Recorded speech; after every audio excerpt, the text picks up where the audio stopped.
I want to ask you about a domestic political matter, something you're involved in, Congressman. Hunter Biden has agreed to testify publicly in front of the Republican-led House Oversight Committee on December 13th instead of in a closed-door deposition. That's according to a letter sent by Hunter Biden's attorneys to the committee yesterday. The president's son initially had been subpoenaed to testify before the committee behind closed doors. Committee chair, Republican Congressman James Comer of Kentucky, responded by stating the committee will first want to question Hunter Biden in private, then leaving open the option of his appearing in a public setting at a later date. So also joining us now is Congressman Dan Goldman of New York, Democrat, also sits on the House Oversight Committee. So Congressman Goldman, I will start with you then.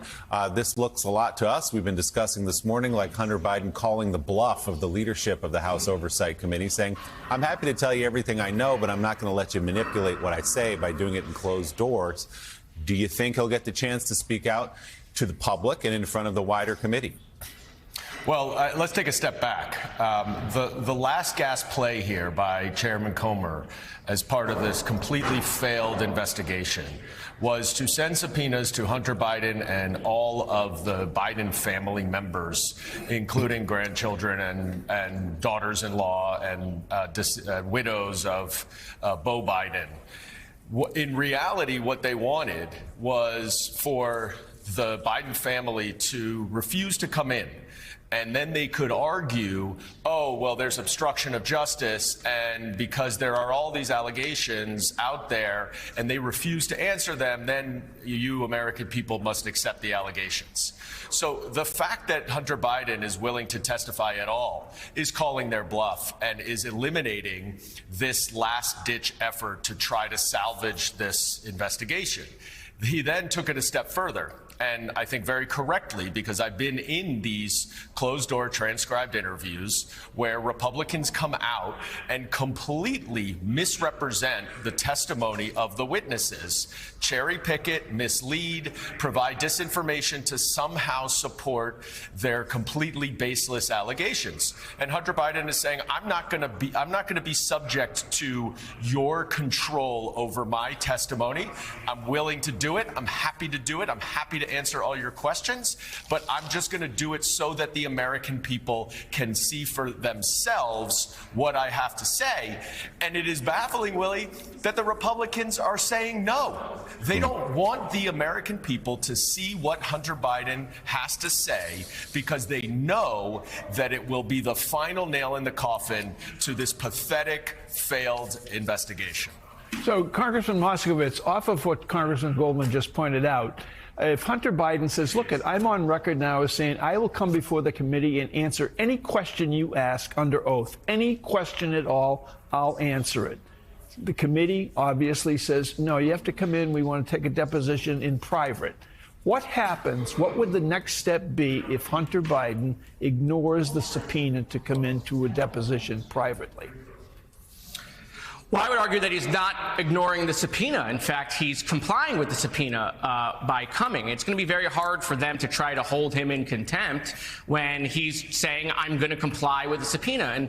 And Representative Goldman's exactly right. They totally expected Hunter to say that I'm not going to participate in the charade of hearings because, as we've seen for a year now, the Republicans have presented no evidence. But instead, Hunter has said, no, if you're going to come at me in the news media for the last year and say all of these things, I'm going to come and I'm going to get the truth out there. And now Republicans are scrambling because I think the American people want to hear from Hunter Biden. The American people want to see it in public. Republicans saying, oh, no, transparency, bad. If they had the evidence, if they had overwhelming evidence on Hunter Biden, rest assured Chairman Clouseau would have a public hearing with every media you could imagine. I mean, he'd be sitting down with Al Jazeera to tell them all of the overwhelming evidence he had on Hunter Biden in a public setting. He would love that. But the reason they don't want that to happen is because they don't have the evidence. They just want to talk to their echo chamber. The chairman just wants to run to Sean Hannity like a wet blanket. And they wanted to say Hunter Biden, Hunter Biden, Hunter Biden. If you have the evidence, show it to the American people in a public hearing.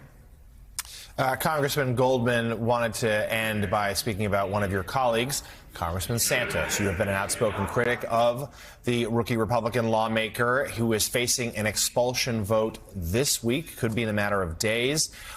He has survived previous efforts to oust him. But this one seems, thanks to Congressman Garcia's privilege resolution yesterday, this is going to happen again. Can you tell us right now, do you have a sense as to whether there are enough votes to kick George Santos out of Congress? Well, it's pretty remarkable that that's even a question. Any objective American who looks at the facts of this case, who looks at the admissions of George Santos himself about all the lies and deceit that he used to win his election, and then you look at that Ethics Committee report where it is devastating detail. It includes devastating detail of many, many ways in which George Santos not only violated campaign finance rules and laws, which I fully expected when I filed the ethics complaint in January. But what I didn't expect is it goes much further to show that he actually just simply stole money from his campaign account for his own personal use on luxury items, Botox, porn sites, you name it. And if any objective American were to look at this facts of this case, I am certain every single reasonable American would conclude that George Santos does not belong in the halls of Congress. He should not be voting on federal legislation. He should not be the deciding vote to make Kevin McCarthy the speaker, and he should not see classified information. The sad reality is I can't tell you right now that the House Republicans agree with that. They have been protecting him for 11 months. They have been keeping him in Congress to preserve their very slim majority because their political power is more important to them than the integrity of this institution. And so I wish I could stand here and tell you, of course, when this expulsion vote comes up and the resolution that Congressman Garcia and I filed yesterday guarantees that we are going to have to take a vote on this week, when it comes up, of course he will be expelled because the conduct is so egregious, but I can't tell you that right now. We don't know.